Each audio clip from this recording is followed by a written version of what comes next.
Mwiriwe mwese abakurikiye ikiganiro Sunday Chat, ikiganiro cya PLP kiba buri ku cyumweru. Uyu munsi kikaza kuba kiyobowe nanjye Kate Molly Sebaganji, nkaba ndi umunyamuryango wa PLP. Iki kiganiro kiraza kuba kiri mu rurimi rw'Ikinyarwanda ndetse n'Icyongereza. Uramutse ugize ikibazo cyangwa igitekerezo washaka kutugezaho, wacyandika muri comments z'izi kiganiro kiri kujya kuri YouTube, cyangwa se ukaba wabicisha kuri Twitter ukandika ikibazo cyawe cyangwa igitekerezo cyawe, hanyuma ugakoresha #SundayChat, hanyuma ugatangira PLP kugira ngo ikibazo cyawe kize kutugeraho. Uyu munsi ndi kumwe na Rob Mckenna, who is also a PLP member. Robert Mckenna is a young professional in communication and media. Currently, he's a radio personality and broadcaster at RBA. Robert, karibu mu kiganiro cyacu. Asante sana, mwakoze cyane kunyakira. It's been a while, ntabona abantu muri PLP now. Yeah, mwakoze cyane kunyakira. Asante sana. Yeah, it's so good to have you here. Yeah, and kabisa, thank you very much, Kate. Yeah. Today, continue using English and Kinyarwanda. I have to mix it up for at least for our audience. I'm okay. I'm just home, having tea, and then reading some articles. When it's a weekend, the week is coming to an end. I need to be at least updated on what's going on across the world and in Rwanda. So yeah, that's my Sunday. Usually my Sunday, I'm always home, chilling, reading, sleeping, taking naps and stuff. Yeah. Yeah, but I'm okay for the next week. Kako manzo kwa mbere azaba ari akazi gakomeye cyane, urubyiruko rwango azaba ari ibisazi.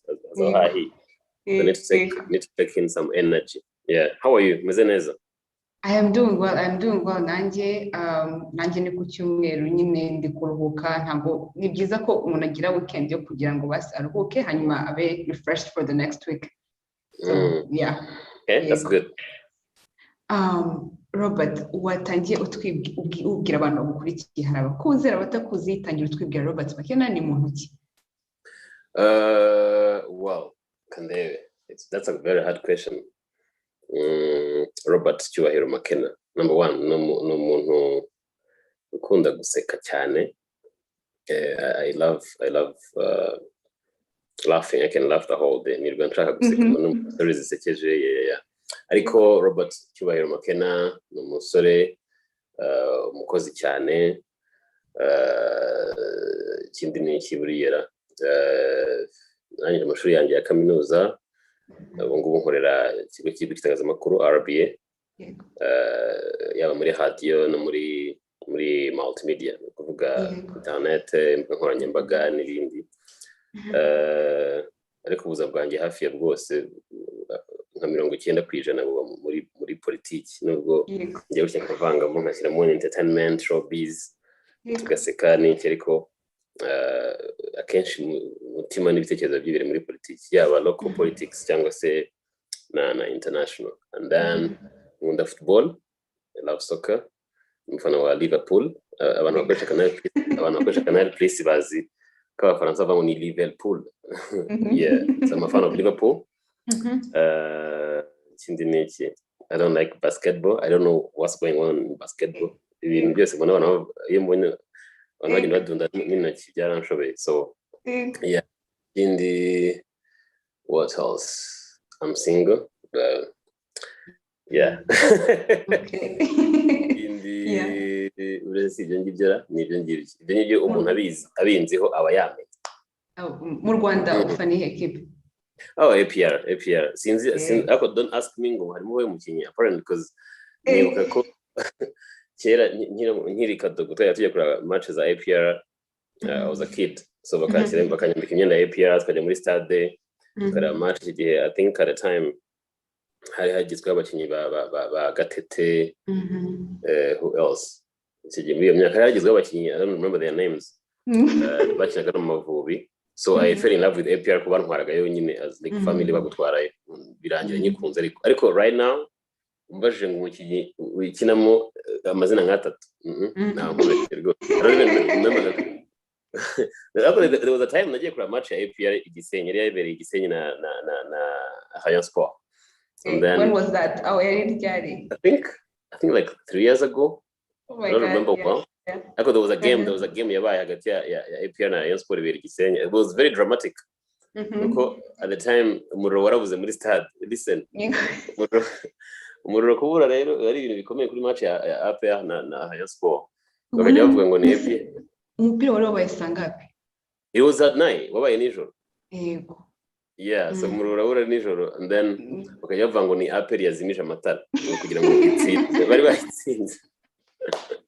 Ngizimya amatara kugira ngo match idakomeza. So that was the last time I did a match ya football. Ariko yeah, mfana APR ariko hari n'indi kipe nyine nkunda nyine ko ni kubera ari umujyi wa Kigali. So itwaye Kigali ariko don't ask me ngo coach ninde cyangwa umukinnyi. I just hear ko there's a team y'umujyi wa Kigali. Like, oh, you're rooting for you. I have no idea what's my name. Ufana iyi Rayon Sport. Njyewe ntabwo nkunda ntabwo ndi into soccer cyane. So rero ariko umbajije kuko nagiye mu macamwe ya Rayon Sport na APR kuko ari zo zabaga zishyushye. Yeah. Nabaga ndi gufana Rayon Sport. But yeah. Okay.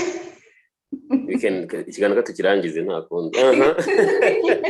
Ntabwo twaganira. Ibintu birakomeye yes.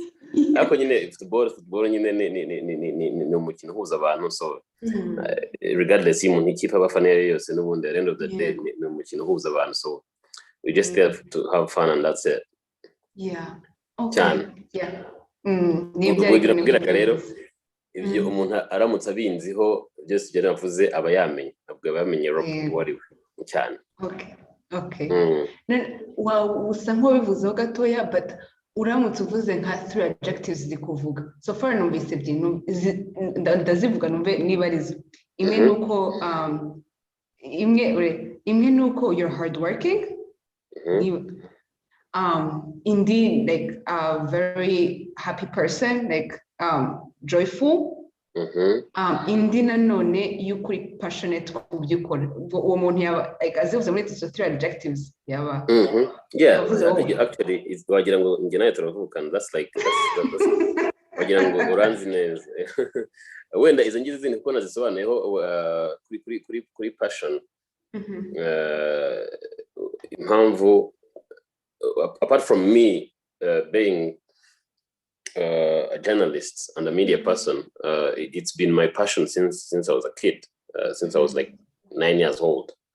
You know, kera ndibuka when I was in primary school, muri za bibiri I think wari utaranavuka hari 2004 2004. Yeah, I think nari nko muri P5 ngira sinibuka neza. So at the time numvaga radio. You see like those kids abana muri primary bakina umupira abandi bakina amabiye icyo gihe habagaho n'ibintu bitanga no gukina abakinnyi hariho chewing gums zizimo abakinnyi hari harangiye hari hamaze kuba World Cup ya 2002 so hasoka abakinnyi bari muri World Cup 2002 so we were playing abakinnyi muri 2004 at the time. Ariko njyewe kuri age yanjye nge nindiraga radio. So imagine kuba imyaka nk'ikenda 10 aho ngaho ukaza ku ishuri muri primary ukabwira abana ibintu biri kubera muri Congo, who is fighting who, what's going on in Madagascar, elections, you know. I will tell stories of kubatera. Yeah, because I wake up in the morning, nkumva radio, there was this radio and it's still there. It's quite RFI, Radio France Internationale. And then I would listen to BBC, Focus on Africa. And then I would listen to Radio Rwanda Amakuru mu gitondo. And then I go to school and be well equipped on what's going on. Amakuru yose y'isi. And then in the evening, mvuye ku ishuri, I would do some preps. Narangiza nkumva BBC, ngahuza imiryango ku mugoroba. And then I would listen to these rebels fighting in DRC, their spokespeople bavuga n'ibiki. The next thing hajya ku ishuri. Ikigo cyose kikanzenguruka nkabaha story. Yeah, so I had passion radio since I was a kid, and I knew at some point, by the way, it's very funny that I knew when I was like 10 years, I knew I was going to work for Radio Rwanda. Because really? Yeah, because Nijaga Numba Radio, there was this guy called Majeji. Aloyizi Majege is like a technician n'uwitwa David Kabogora, so he's also a technician. So najyaga numva kuri radio bavuga ngo umuntu ngo wari uri ku buhanga bw'ibyuma, ngo ubuhanga bw'ibyuma bwari buyobowe na David Kabogora. So in my head havuga ubuhanga bw'ibyuma muri radio n'ubu kivuga ari nka office irimo amatiyo, insinga zishinitse, you see. So I told myself one day, I don't know when, but hano hantu nzajya kuhakorera, nzajya ndeba uyu mugabo Kabogora ahantu abari ibyuma baba bavuga ubuhanga bw'ibyuma byari byo niba agenda bikanda hano bikurura. Yeah, and then surprisingly 2015 I joined RBA, and then my first voice on radio was in 2015 December 16th. That was when I talked on the radio. And then I couldn't believe, because I was like, okay, so David Kabogora is here, by the way. I still work with him. Now, looking at these men that I grew up listening, so that's why I always, when I'm talking about adjectives that define me, passion, and I can do anything, like literally anything to achieve what I want to achieve. Yeah. Okay. Utangira umunsi wa mbere uvuga kuko watubwiye ko you do both politics and entertainment. Wavuze about entertainment cyangwa wavuze muri politics? It was politics, because icyo gihe haragiye kuba amatora ya US. Yagomba kuvanaho Barack Hussein Obama, hakajyaho Donald Trump. Yeah. So they invited me. As I was still at uni, they invited me to talk about what's going on and stuff. Actually, it's very funny because you know Pendo Anita. Yeah, she's the one who invited me. So I was at school. N'ubundi abana banzengurutse ndi kubabwira stories z'amatora n'iki. Remember, Pendo was very powerful. It was like a very powerful woman, you know.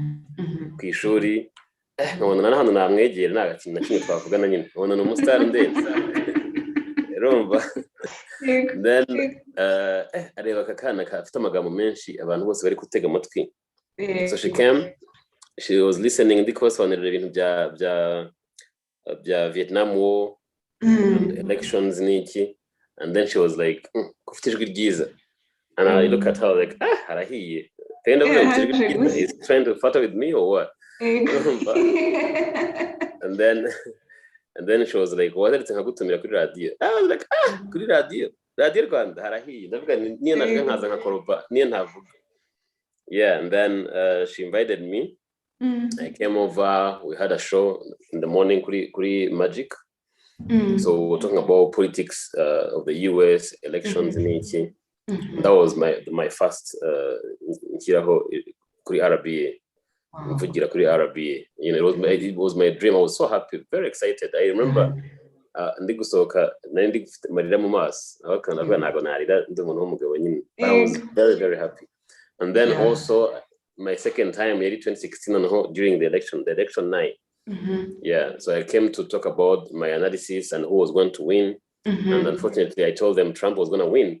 They said, no, it can't happen. And then he ended up winning. And that's how I became a star. Hey, yeah. So that was my first time with RBA. But mvuga bwa mbere kuri radio was an intern. You know this radio called Royal FM. Yeah.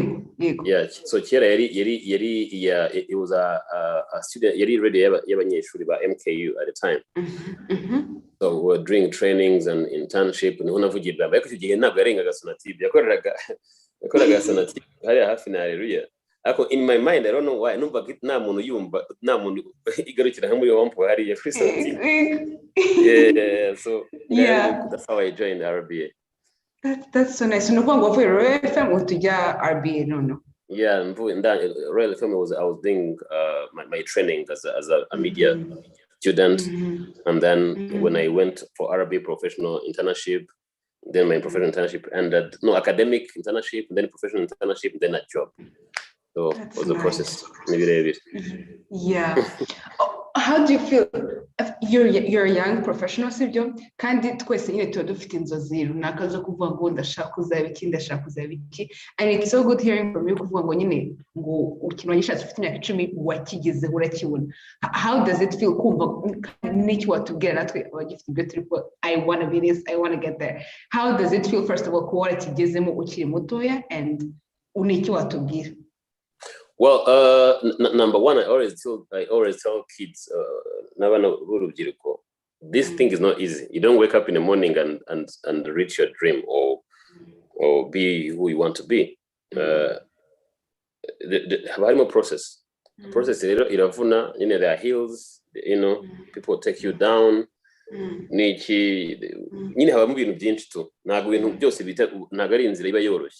don't wake up in the morning and reach your dream. There's a journey that is very hard, by the way, especially for the young people, because of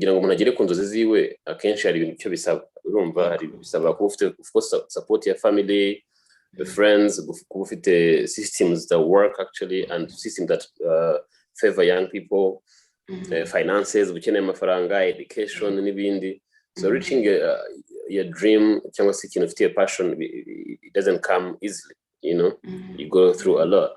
Ariko consistency, networking, and then also getting the right people in your life will definitely help you, because I always use examples. Remember, namaze almost 3 years kuri radio. I wasn't getting paid, because ntago RB yarashyize imyanya hanze ngo bampereza akazi, kandi leta nyine kugira ngo bagwe akazi nuko haba hari imyanya yarashyize hanze. Yeah, and I was very broke at the time, very broke. Nkavuga ese wajya kwishakira akazi ahandi, urumva niyo najya nkajya gukora sales cyangwa contability, like getting another job at least to survive, But I could hear a voice telling me, if you do that, then you're done. You're shifting from what you want to be and to something else. And I've got, okay, you never know. So think about spending 3 years nakas. What it says. You need to look. Uzi kujya kuri radio abana bagasarangura umustar ngo aragafasha. Abana bagasara kuri radio ukajya kuri Instagram ugatwika ariko diyorere. So those are things that people go through to reach their dreams, because I remember when I hosted the president, maze guhostinga kuri igihugu Paul Kagame, naragiye nicara kuri Simba. When was that? That was 2020, last year. Yeah, so I went at kuri Simba ngura amazi manini icupa rinini nicara handi kuri pave hasi ndeba kuri parliament ndarinywa, and then I started reflecting how this whole thing started, That's when I learned a lesson. Davuga, you know what, so you don't just wake up in the morning and reach your dream, There was consistency, kept networking with the right people, every 5 years people always saying Rob, I always change my number. I wake up in the morning, nkabloka n'abantu bose and nkakomeza, because when you don't do a clean up in your life, you're not going to reach anywhere. We, as young people, especially, we're dufite abantu benshi mu buzima bwacu benshi cyane, ariko usanga like 80% of the people you have in your life are not helping you to grow as a person, mentally, physically, emotionally, financially. Ugasanga sometimes you just need to wake up and take a decision of that, okay,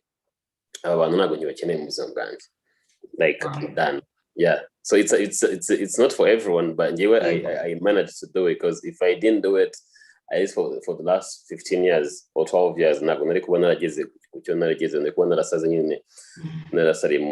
so having the right people in your life, including family, you have family members, your cousins, who don't push you to do better or to be the best of yourself. Then you get the right people, so consistency, getting the right people in your life, and also patience, because passion and dreams ntago umuntu azigeraho atihanganye. Kwihangana, kwiga, gukomeza gupushinga, it helps kugira ku cyo wifuza kugeraho. So ntekereza ko nicyo kintu urubyiruko rwakabaye kuba rwumva, ntabwo ibintu byose bigomba kwikora cyangwa se gukorwa uko babyifuza ako kanya. Njya ndeba nk'urubyiruko iyo ruri kuvuga ngo nta kazi gahari, urumva akazi karabuze, nkavuga yes akazi karabuze, and it's a global thing, ahantu henshi ntabwo hari akazi, ariko wabaza umwana ngo what are you doing to better yourself or to get prepared for a job that you want, ugasana na kimwe what do you want to become, what do you want to do, akazi ushaka ni akahe, akubwira ati wenda ndashaka gukora marketing. Okay, marketing yihe? Ikumva ntago yize. Okay, ukabaza undi ati ndashaka akazi, ngo ushakira akahe kazi? Nakariho kose. What do you mean? You should have a focus, you should have what you want to do, you know, and start preparing for that. Niba umwana yarize marketing uyu munsi wamubaza uti what do you know about digital marketing, ngo ibyo ntabwo twabyize. I'm like, so uri kuguma kuri IG gusa ugatwika agashyiraho byiza bikarangirira aho ngaho, then how are you gonna be a professional? Umuntu wa marketing utazi aho the world ya marketing igeze uyu munsi, you know, you need to keep updating yourself and learning new things, new skills. Yeah, so I think for the young people, for the youth, kugera ku byo bifuza kugeraho, nabo hari part yabo baba bagomba gukora in terms of getting themselves ready for the new market or for the new world we live in today. Yeah, that's actually amazing. Icyo nkuyemo undi nagumane ikizanyura muri nk'uko kwezi kose giye kurikira ni kubaza ngo what are you doing right now. Yego ushobora kutarahagera, but what are you doing right now? Kandi ko nanone ntabwo byoroshye, ntabwo ari ikintu byuka ngo tukigeraho. It needs consistency, nk'uko wabivuze, having the right people around you, kuko I agree, people around us influencers mu byo dutekereza, uko tubona ibintu, iyo ucitse intege motiva cyangwa kuba guca intege kurushaho. So I am gonna keep that in mind, kandi nizere ko na buri muntu wese dukurikiye ibi bintu bizatuma tugera aho dushaka kugera. Yeah, ubundi biryoha cyane iyo ufite timeline. If you say, for example, nkanjye, every time before I sleep I reflect on my day, nkareba where did I go wrong, inde muntu naba nabwiye nabi, where did I do bad, you know, to prepare myself for the next day. That's what I could do. Just lay down, close your eyes, switch off the lights for like 5 minutes, reflect on your day, and then it helps for the next day. Ariko at least every 3 months a young person should reflect. Ese moments that ashize, am I in the right direction? Ibyo nifuza kuba cyo cyangwa naramaze ku deviating already, you know. Ntabwo wavuga ngo wenda ndashaka kuba a professional footballer, nzakinira APR cyangwa nkinire Hayan Sport, none umara amezi abiri nta training, bibera mu mayoga, utaha mu gitondo birangira ubaye ihene nyine. So every 3 months urareba ukavuga ngo ariko se mu kwezi gushize ni iki nakoze that is trying to better myself for the job or for the thing that I want to do or the person I want to become. So it helps you with the timeline. Every month cyangwa se I do a check up nkareba kuri ngiye ubwanjye niba ndi mu nzira ya nyayo. Yeah, that is kubera yuko ntabwo umenya ukuntu imyaka 5 irangiye. Wumva imyaka 5 iri imbere ni kure cyane, ariko iyo ugeze ntumenye ukuntu imyaka irangiye. So rero ni ngombwa yuko nyine buri gihe umuntu agenda amenya ngo kugira ngo nzagera aho nshaka kugera, what am I doing right now? That is look at urugero rwa PLP that we all love. I think half y'urubyiruko bize muri za high school bose were part of PLP abenshi. Look at PLP uko yari imeze, ngira ngo imaze, is it 12 years now? Yego. Yeah. Ureba uko PLP yari imeze kera nuko imeze uyu munsi. Kera PLP yari iri aho ngaho nyine, uzi ngo urubyiruko ruraho, urumva ba maka rwa maka batwika, sinzana no hana herereye muri no minsi, ariko at the time muri iyo myaka nibo batwikaga, nibo bahatwikaga, ariko wabonaga ari umuryango nyine w'urubyiruko, ariko at the time wabonaga nyine biri aho ngaho. Ariko look at it now, it's a very professional, well organized, have structures, you know, objectives cy'abantu bifuza kugeraho. Look at work to remember zagiye zitegurwa for the last couple of years. All these events that young people are doing, so you can see there's growth, you know. Ntabwo byaje gutyo, hari abantu babishyizemo imbaraga. Ndibuka kera sinzi niba igihari there was a tent hano Kacyiru. Big tent Kacyiru. That's where the whole thing started. Yego. Ndibukana tukajyaga tujyayo tugatera story nyine tugapanga gahunda z'urubyiruko kwigisha amahoro birumvikana mu mashuri. Most of the PLP members babaga bari muri media clubs you high school most of the time. So that there has been change in terms of growth. Abana bakuriye muri PLP bagiye bagira imitekerereze iri advanced ugereranyije n'abandi. Ndibuka ko nk'ibintu bya genocide education kumenya genocide uko yakozwe n'iki natangiye kubyiga no kubimetiriza muri PLP during those days. Nigeza ko urwo ni urugero rwiza rukwereka consistency y'ibintu iyo abantu bateguye ibintu bagashyiraho structure bakakomeza kubipushinga with ups and downs, ariko in the end bikagira umusaruro. No one thought ko at some point PLP will be an organization that is functioning, working, and behind it young people running everything. So ibyo nahoze nkubwira nyine ko hari inzira ibintu bicamo. Yeah, that was a great example. That's actually ubwo nanjye ndi kubitekerezaho ngo bihita bigaragaza yuko ni small steps yego ariko zikugeza ahantu kure kandi bitetse cyane. From what I can hear, Robert, nyine ukuntu uri kuvuga wanabisobanura imbere yuko you're passionate about what you do. So why are you icyo nshaka kubaza ni buri munsi urabyuka sibyo ukaba ugachuzinga kuba a media person sibyo ukavuga uti uyu munsi ndajya ku kazi, uyu munsi what you love most about what you do, kandi ni iki kikubwira yuko muti iki ni cyo nshaka kongera gukora, iki ni cyo nshaka nyine what's that, like what motivates that passion kubera icyo ukunda ibyo ukora? Is the desire and the desire to inform. I always want to have or to live in a society that is informed, So ndibuka kera when I joined Facebook 2009, I was in senior 4. So mfungura Facebook yanjye ya mbere nari mfite aba friends nka batatu, because I didn't want to attract my friends, my real friends bo mu buzima busanzwe. I was trying to attract the people that I haven't met. I wouldn't add someone on Facebook and I add them. Remember?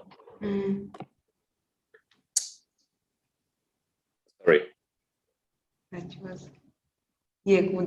Sorry, that was someone calling. I'm sorry. So at the time, I was informing people using my Facebook. I would get information from the US, from the UK. I always updating my Facebook. And then in a month, mbona mfite friends ijana ariko bose bataba mu Rwanda. Rukumva, most of them were in Kenya, UG, Uganda, DRC, UK, and the US. People that I didn't know. But at the time, what I learned, I was giving something. I was doing something, because at the time I was just posting news from Rwanda, only news. What's happening in sports, entertainment, politics. So people became so interested in what's happening in the country. So they thought I was a media person, or kind of was a kid, senior 4. Yeah. So that's when I learned I have that passion to inform. I want to tell people what's going on. And then nyuma maze no kuba umunyamakuru mba nshaka amakuru, ariko ndi gushaka amakuru most of the time ntago aba ari ayanjye, bashaka amakuru ngo nyabwire abantu. When nk'iyo nasohotse ndi nk'agakawa ahantu cyangwa se nk'agacupa rimwe na rimwe muri weekend, I meet people be like, hey man, ndakwemera man, uzi ko iyo numvise amakuru utarayavuga mba nzi ko atariyo, ntegereza ko ubanza ukaya verifying, you see. Ngo Robert ngo man, ngiyo utaravuga no makuru ngo mazi ko atariyo. And then I'm like, oh, thanks, but nkadiye navuga, oh wow. So my job is to inform, and that's what I do. That's what makes me the person I am, and that's what motivates me every time I wake up, because I want to inform. Through all, like, people always tell me, some girls my Instagram is boring. I go, why? There's nothing. We don't post your pictures. I'm like, I don't post pictures, I just post news. You know? Yeah, because that's my life. Even no WhatsApp, I'm posting news, what's happening, what's going on. So that the inner me wants to inform, and that's what motivates me. That's what wakes me up every morning. Nshaka kubwira abantu what's going on mu isi mu Rwanda n'ahandi. So ni kubwira abantu informing. That's so nice. Kandi ko it's so good that icyo kintu ushaka gukora buri munsi aricyo actually ukora mu buzima bwawe kikakwinjiriza nyine akaba aricyo like buri munsi you go back to the same thing, and it's amazing to see. It's really amazing to see.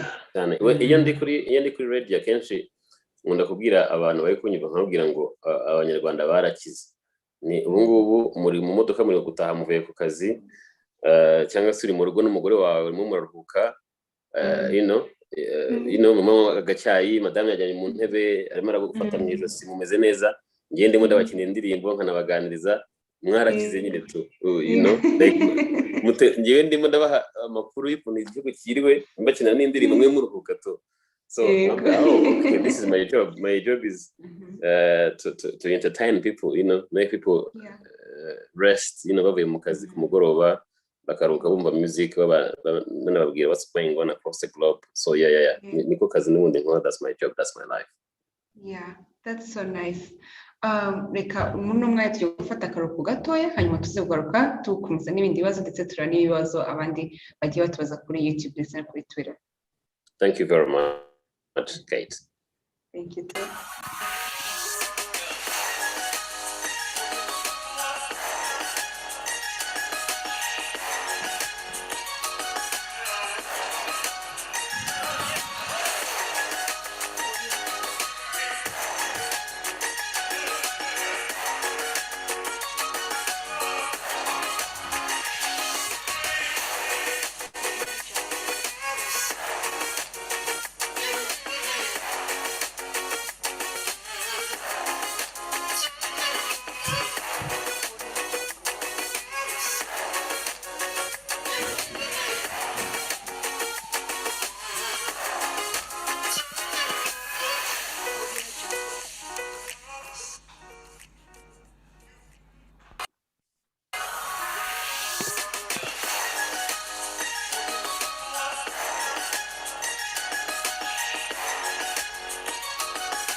Welcome back to Sunday Chat. Ni ikiganiro cya PLP kiba buri ku cyumweru. Iki kiganiro uyu munsi turi kumwe na Rob Mckenna, twatwanje igice cyacu cya mbere cyo kuza igice cya kabiri tubaza ibindi bibazo ndetse tubaza n'ibibazo abandi bagiye baza kuri YouTube ndetse no kuri Twitter.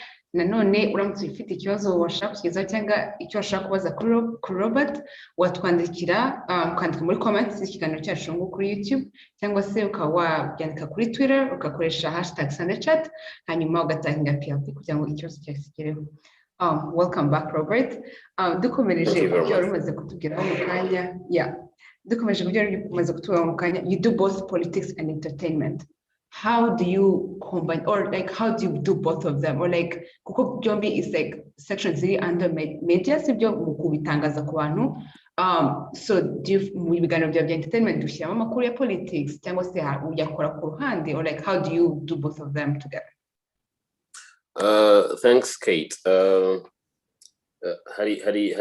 There's something for infotainment muri media is so nk'urugero Magic FM ni channel y'India ya radio Rwanda. It's among the radios, the RBA ariko focusing mainly on the youth, on the young people. So the objectives are entertain, inform, and educate mostly. So always people ask me, say Rob, ngo nigute mu gitondo uri muri waramusarwana ngo wambaye isuti ngo wafunze ngo uri kuvuga gahunda za Minaroke n'izuturere ngo nabameya ngo then ku mugoroba akaba wambaye t-shirt n'ikoboyi ngo uri muri Magic uri kuvuga ngo stories za Jay Polly n'ibindi. So to be honest, I'm not gonna lie, nanjye sometimes I wonder how I do it, because mbani kuri radio nkumva ibintu uri kuvuga ntabwo bihura n'ibyo nari ndi kuvuga mu gitondo. Sinzi like nko muri televiziyo wenda niba nakoreye kuri televiziyo ndi kuvuga kuri politiki y'igihugu yaba politiki yacu hano mu Rwanda cyangwa se mpuzamahanga, nk'amagambo ndi gukoresha the words that I use, the slangs aba ari ikinyarwanda cyuzuye kitavangiye. But when I go back to Magic, because I'm more in my audience bari urubyiruko, people, young people, then ntabwo naza kuvuga ikinyarwanda kirimo n'imigani na rwabugiri n'intuzana n'igicuma, kiramo things that young people find themselves in, cyangwa se ibintu bisangamo bakoresha amagambo bakoresha ya buri munsi, like slangs bakoresha. So people saying ngo Rob ngo amagambo uvuga kuri Magic atari yo uvuga, atari yo amagambo uvuga kuri Magic atari yo ukoresha kuri televiziyo, so it's different. So ukuntu bigenza rero, it's number one, it's iyo wamaze kudefining audience yawe uyizi, it's very easy. That's number one. Number two, no kuba ubuyobozi bwanjye bumbonamo ubwo bushobozi bwo kubasha gutandukanya ibyo bintu bibiri byombi, nabyo biramfasha kuba nakumva mfite confidence yo kuvuga kuri politiki at some point, and then entertainment ku mugoroba. Ariko it's kind of hard kuko akenshi birangira n'ubundi hari ukuntu bikora idinzemo ukuntu. Ariko icyo kibaho kenshi nuko niba ari inkuru za politiki ndi kuva kuri radio, I need to make sure ko they sound entertaining, you know. Na story y'umukuru w'igihugu iri very serious, urumva.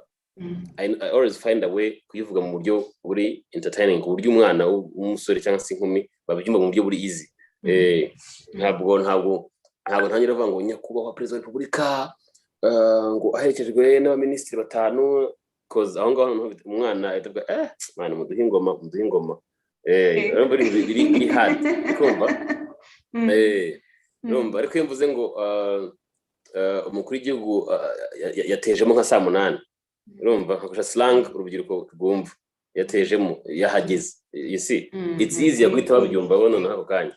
Then hope nawe ndi muri waramusirwana cyangwa kuri radio Rwanda nkavuga nyine still isanzwe umukuru w'igihugu nyaka Perezida Afrika yageze hano ahekejwe na ministry, you see. So I always find a way to balance both. Ariko most of the time n'ubundi n'amakuru entertainment cyangwa showbiz iri muri part of entertaining ariko na educate at the same time, because amakuru ya politiki n'ubundi yenyazanye kuri radio mission bari kugira ngo urubyiruko rube informed ariko at the same time rube entertained. So I always find a way to kubitandukanya. Icyananiye kubitandukanya ahubwo ahantu hananiye kubitandukanya ni kuri social media platforms zanjye, niho usanga ho very serious, very politiki nyinshi cyane. And then there's even a time someone told me ngo timeline yanjye ya Twitter ngo wagira ngo ni y'abaminisitiri ngo cyangwa ngo abayobozi b'uturere. Yeah, because abari amakuru menshi. So ariko ubundi ndabibasha kubitandukanya nkabishyira ku murongo neza nta kibazo. That's so nice. Well, you get to do both of them and you get to do great at both of them, which is amazing. Yeah. Solange Akariza kuri Twitter yakubajije ngo what are some of the challenges you likely faced while building your career and how did you overcome them? The challenge ni imwe, and it's very funny that this is a challenge no one they all of them mostly face. The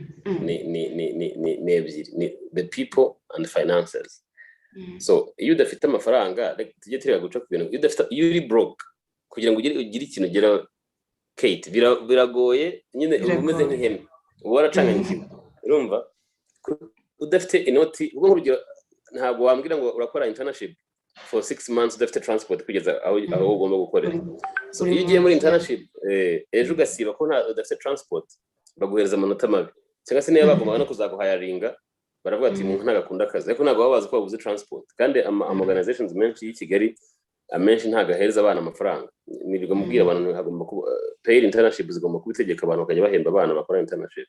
So finances kubona udufaranga ntabwo wavuga ngo ugiye gukora muri hotel udasa neza, imisatsi yawe isa fo, urumva utambara neza, ukeneye amafaranga kugira ngo uze kwimpressiona aba boss bo kuri hotel runaka niba ari kuri reception ukora, ukeneye gusa neza kugira ngo nuhakora amezi 3 muri internship yawe nirangira ugraduate neza tubaguhamagara ati mwe tugwa akazi twabonye uzi kuvuga English nziza, French nziza, urasa neza, you know, discipline. Yeah, so ibyo bisaba amafaranga. Nta jewe ndakubwira abantu inoti zidahari nta biragoye bikomeye. And then second na abantu Kate, abantu bacana intege, abantu barakuzonga kumvura saza. I remember bwa mbere ntangira kwiga kaminuza nigaga i Butare, and then I was doing international economics, and then ngewe math imibare ibintu ajya wiga iki Kate? Agricultural science.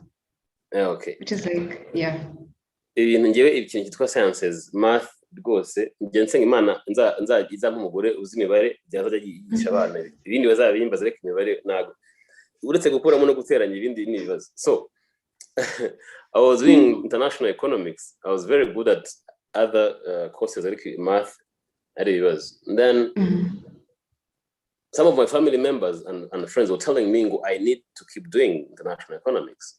I said yes, I did great muri high school muri economics. Ariko this is not what I want, you know. So the Kalanga goes, what do you want? And I'm gonna I want to do media, I want to broadcasting, I want to radio. They will tell me no, ntabwo wabishobora, ntabwo bishobora abanyamakuru na, you know bakanca intege tu. Ariko in the end byaje kurangira mbigiyemo. And then mpamvu nandi kuvuga ko abantu baguca intege iyo uri pursuing a career yawe cyangwa se wifuza kuba cyo byambayeho inshuro nyinshi. There is a time umuntu umwe yambwiye ngo I will never be a journalist. Nari ngiye kumusaba internship. Yari umuyobozi umwe arandikodinga yumvijwe ijyanye namwe ngo I don't have a voice y'umunyamakuru. Urumva okay, that was very very bad because I remember munda harandiye urumva kweri imyaka yose nizi ndi hene nta kintu nzavamo, you know. Ndagenda mwikivuguta ariko numva ndababaye, namaze almost like 6 months numva nashaka kongera no kumva ibintu bya radio.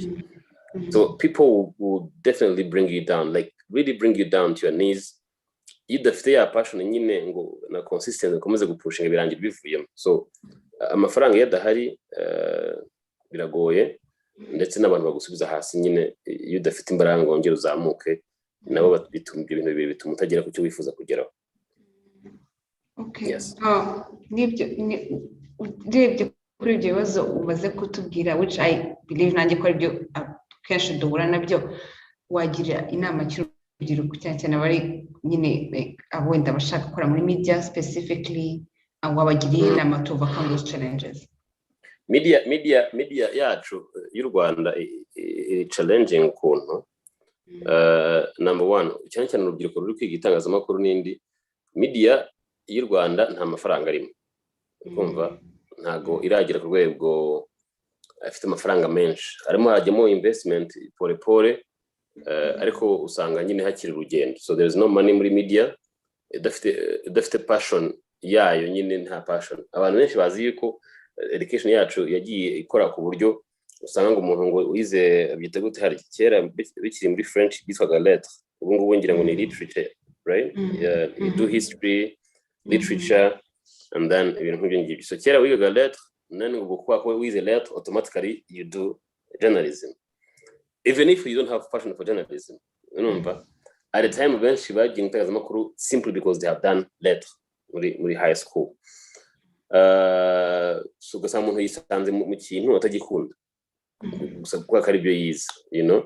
So iyo dafite passion y'itangazamakuru, dafite passion y'ikunda media, birakuvuna uravunika ugacika intege kuko urahagera nyine ugasanga washaka kuba umusitari urumva kubona ntibirimo bihura neza kubona amafaranga ntago ari kuza kuyifuza urumva nyine bikagucanga ugacanganya ikintu so hagomba kuba harimo passion kugira ngo winjire muri media y'u Rwanda ariko ikindi irimo evolving so ngewe umwana none ushaka kujya muri media namugira inama yo gufocusinga cyane kuri online production because the world we live in today iri kuri internet so kuvuga ngo wenda radio iracyasunika iminsi kuko radio ni ubuzima radio urayumva mu modoka ukayumva mu isaha ukayumva muri telefone so iracyapushinga iracyabasha guhangana n'imbaraga za internet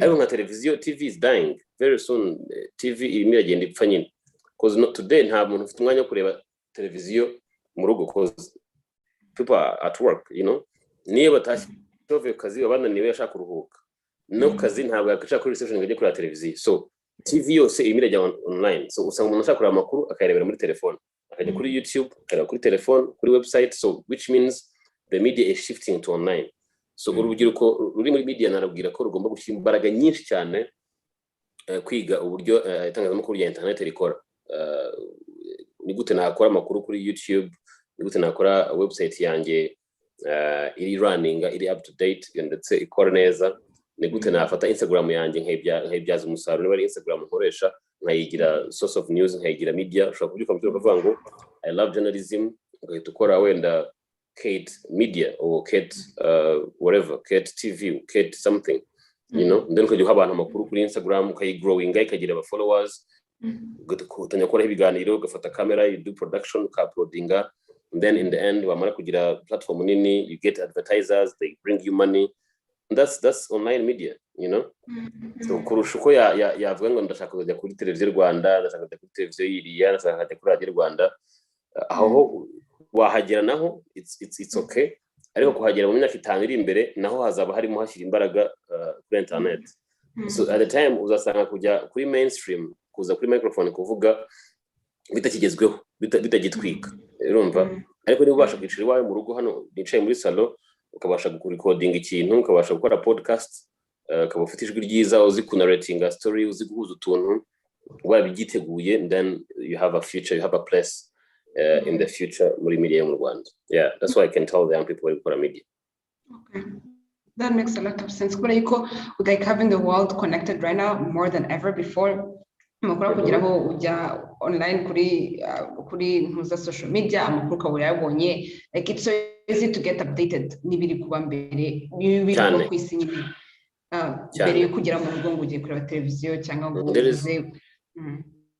is something called citizen journalism ni itangazamakuru rikorwa n'abaturage basanzwe so niba ujya ubona nk'umuntu yanditse kuri Twitter cyangwa se kuri Facebook ngo amakuru agezweho hano Kanombe habereye accident that's journalism arimo ari informing abantu ibintu bibaye so it's called citizen journalism so urubyiruko rwinshi rwifuza kwibera nyamakuru ngiye najya mba supportinga kujya muri citizen journalism number 1 harimo n'amafaranga menshi ariko harimo na independence you have the right to inform the public ukoresha platforms zawe ariko of course agomba no kuzamo nyine professionalism because you just don't wake up in the morning and start distributing information you can distribute fake news and stuff so I'm going to go the updated ku mategeko rules and regulations za media mu gihugu niki so yeah that's how it works.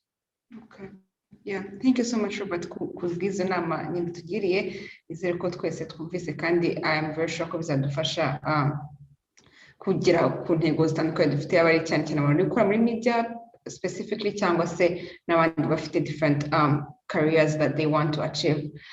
If we shift from your career to like back to you, like personally to you, ukunda indirimbo ukunda movie niba ukunda movie ni higezwe kuri wowe cyangwa ni indirimbo igezwe kuri wowe yego. Well, my music taste is very bad. I'm not very good at music. Bwana ko kazi abantu bajyambaza umunsi ro kuvuga ko indirimbo utagizimenya ukuri radio bigenza gute. Nabwira kuri radio bankora programming. Radio babaye programming ngenza nsanga indirimbo zirimo. Nanjye hariyo mbona avuga ni yandera nkajya gukora nkajya gushakisha. You know? But I'm more of a country music person. Nizo ndirimbo niyumvira. ariko ubundi these days ndirimo ndikumva cyane niyihera. There is a song itwa It Is What It Is. I don't know if you know that song. Yes, yeah, Kunle, right? Yeah. Husband one day there's this girl bakoze Simi. Yeah. Yeah. So It Is What It Is. It's just my current ndikumva cyane. Ariko mu Rwanda there is this guy yitwa Prime Hazimaka. He released a freestyle ejo bundi yashaka kigera kuri J. Cole. It's called Letter to J. Cole or Middle Child. Yeah, so that also, there's another song Davis D called Itara. I really like it. Yeah, and yeah, I think those are the songs in the Kumba Mungu Mino means. And then movies honey was because ngira ubunebwe kuri movie kugira ngo izarangire ushaka kumbwira ngo Rob, let's have a movie night. Nkahita nsinzira hashize iminota 10 movie itangiye. Yeah, so I'm too lazy with the movies. Nk'urugero kera nkiri muri kaminuza when I was at uni, we used to watch this series. Hari hagezweho this series yitwaga The Last Ship. Turi muri university. So yari action. And then ariko nashobora kureba episode imwe iminota wenda 28 cyangwa 30 nkayireba iminsi ibiri. I will watch for like 10 minutes. Nakanda pause after like 3 days nkakomereza. So gasanga season imwe nyirebye 1 year, a whole 1 year. Yeah. So movies, I'm not very good at movies. Ariko hariyo nakunze ya India yitwa gute hari Money Heist. I don't know when they are releasing the another episode, another season. Ariko niyo mperuka no kureba. Kuva icyo gihe she's like 1 year. Yeah, she's almost like 8 months ntareba movie. So movies byarananiye cyane pe, byaranze. Cyerekeri movies ziri historical cyangwa se ari documentaries. I watch a lot of documentaries on a daily basis. Ariko movies zo bakina byo nyata kera nyine tukira abana turazirebaga za Matrix kera when we were kids those days. Ariko ubu ngubu ngira ngo ngenda nsaza ha, I don't know. Yeah, we don't think. Yeah. One other quick question. Iyo wambaye neza wumva wambaye neza wambaye gute? No, that's a very tricky question. Because nshaka kubwira sanga nduze umugore sanga umugeni arayibona ati muhungu niriyambara, but iyo nambaye cotton, ipantaro ya cotton n'ishati n'ikoti, aho ngaho I'm good to go. Or when I have a jeans ngashyira ishati nambara n'amaboko maremare n'ikoti, aho ngaho mba meze fresh sana kabisa. Inkweto zose zizamuye fresh, nabwo nambara inkweto zino urubyiruko rukunda. Abantu banga ko rubatingo kuwigiza umusaza, nkabwiye ngiye nabwo nakwambara Air Force y'umuhondo, ngwakireho umupira w'umutuku wanditseho Dior, kireho ingofero y'ubururu yanditseho Supreme. Naca akazi boss akamata none se bigenze bite, biranze mu mutwe bigenze. Yeah, so akenshi ngo nembara ibintu biri casual byoroshye cyane. Iyo nambaye gutyo, nambaye koto, ishati na jacket cyangwa se n'ikoti risanzwe, mba meze neza cyane, mbavuga ngo nafunze nanjye. Yes. Yeah. Tugarutse dusubiyeho gato career yawe, Sam Karenzi kuri YouTube yabajije ngo you have a passion in journalism. Yes. Uramutse usabwe gukora ikintu kitari journalism, wakora ni iki yaba option B yawe, ni iki kindi wakora? What else would you do as a job? Or Karabai. Let me see. Because I've never thought about this actually. This is my first time thinking about what else should I do if there was no media. I think I'll be a chef. I'll be a chef now. I need to take a hand. Chan. I love cooking. Actually, sometimes I do cooking. I just wake up in the morning. Avuga sasa rero ariko ubundi umuntu avanze izi serious akashyiramo n'ibi agashyiramo n'ibi avamo. Sometimes bikavamo ibintu, sometimes bikapfa. Kera ndi kwiga guteka umuceri when I was in first high school, senior 1. Either natekaga umuceri either kaba igikoma rumva cyangwa se ukaba ubugari. Byari byananiye gukora ikiri balance. at least every weekend nagerageza kureba kuntu nabikora byaranze aho Putin bakambwira ngo I use 1 glass of water nabikora nkabona byabaye porridge ejo nkabikora nkabona byabaye kawunga kubona balance yeah but uko nakomeza ngenda niga byagendaga bihuza. So these days today I think ntari umunyamakuru mvuze ngo hari indi career najyamo najya kwiga guteka nkaba umuchef ahantu nkajya ngaburira abantu ibiryo. I always watch videos kuri YouTube za people cooking things or Instagram. Yeah. So I think if I wasn't in the media, I think I would be a chef. Okay, that makes a lot of sense. So what's your favorite food then and drink?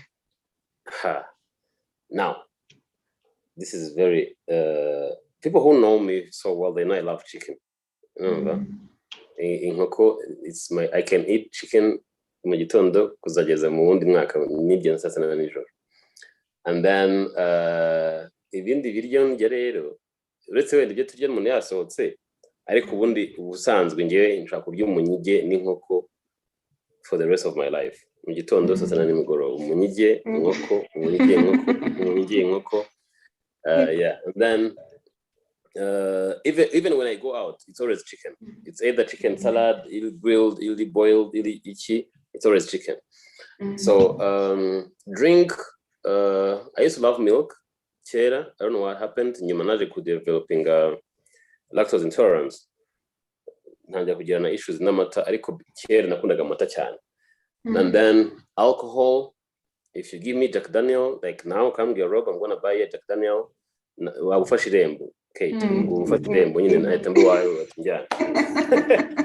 Yeah. So my alcohol Jack Daniel is my favorite. When I have time, nagize mwanya on a weekend having 1 glass of Jack Daniel, that's life. Niko menya ko Yesu yapfiriye abana kanazo.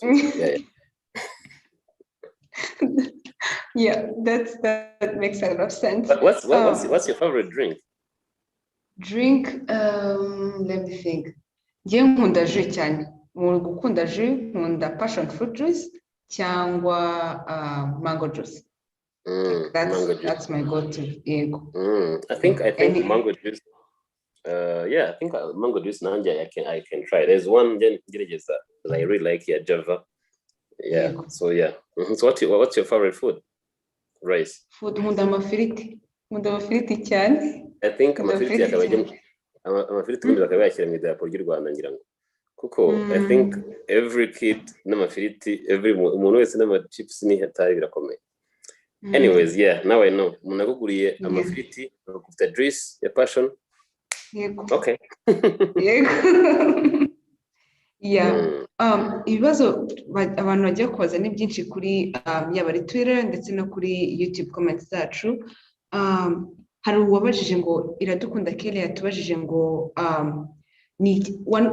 what is one of the things you'd want to see change or improve in this country, and what do you think the youth could contribute to that? Listen, education. If there's something I would die for is seeing our education system being put together, and for because you look at it, sustainability ni hatari, so education yacu y'u Rwanda, if there's something I would love to see it improved in education in terms of infrastructure,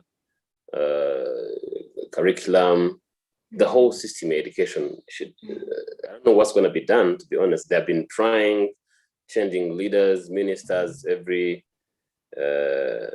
time. Ariko, something needs to be done. There is let me see if I can read it for you and the people who are watching.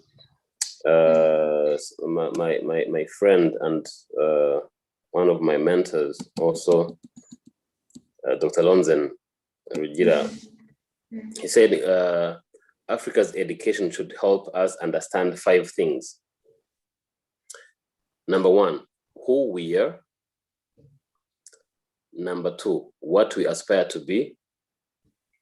Number 3, what explains the gap. Number 4, how to close the gap.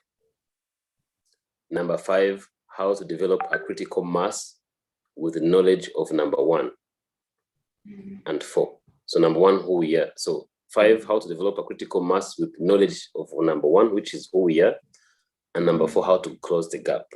So these 5 things that my good friend, Dr. Lonzen, highlighted, if we could have this in our education system from the grassroots, I think for the next 35 years or 50 years, we'll be having another generation that will change the Rwanda we want or bring it to where we want. So yeah.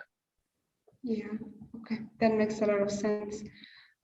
Igihe cyari twari dufite ndabona kigeze ku musozo. Ibibazo wagiye ubazwa ni byinshi ntabwo twabasha kubijyamo byose. Maybe we can forward them to you ukabisubiza, and then we can like tukaza kubisubiza kuri chat, kuri yaba ari kuri Twitter ndetse kuri YouTube muri comments. No worries. Okay, nta kibazo. Noneho mu gusoza nashaka kubaza ikibazo kimwe cya nyuma, hanyuma tugasoza. Mark Rwamaka kuri YouTube muri comments yabajije ngo what did you learn from PLP that you are using right now? I learned a lot from PLP, not necessarily even PLP as such, but also among the kids that have grew up muri PLP. Ariko ikintu cya mbere nigiye muri PLP ni solving issues. Gukemura ibibazo duhura nabyo mu buzima bwa buri munsi, especially the young people, and having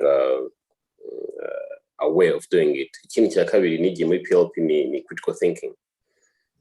When we were in high school, yaba mu debate, yaba mu event twabaga dufite, yaba n'urubyiruko twabaga tuganira, aho baga muri PLP, aho babaga bari hose, there was always a way of opening our minds to have another perspective of how we see things, which I think have shaped our careers in terms of decision making or decision we take for our lives. So having a critical thinking mind, nabivanye muri PLP cyane rwose, because PLP, even n'uyu munsi abana baba muri PLP ntabwo ari abana navuga ngo uretse ko wenda ari abanyeshuri biga n'urubyiruko, ariko n'abana batemera kubaho ubuzima bufungiye mu kintu kimwe. Iyo urimo muganire ngire ngo ababyibuha intambara zaganya zibaze kuri big tent, mwagashaka nko kuburana ku kintu mukaburana umunsi wose, yaba ari kuri siporo, yaba kuri environment, yaba kuri politiki. So this has shaped us in having genuine conversations and finding lasting solutions ku bibazo duhura nabyo nk'urubyiruko ndetse n'igihugu muri rusange. Yes.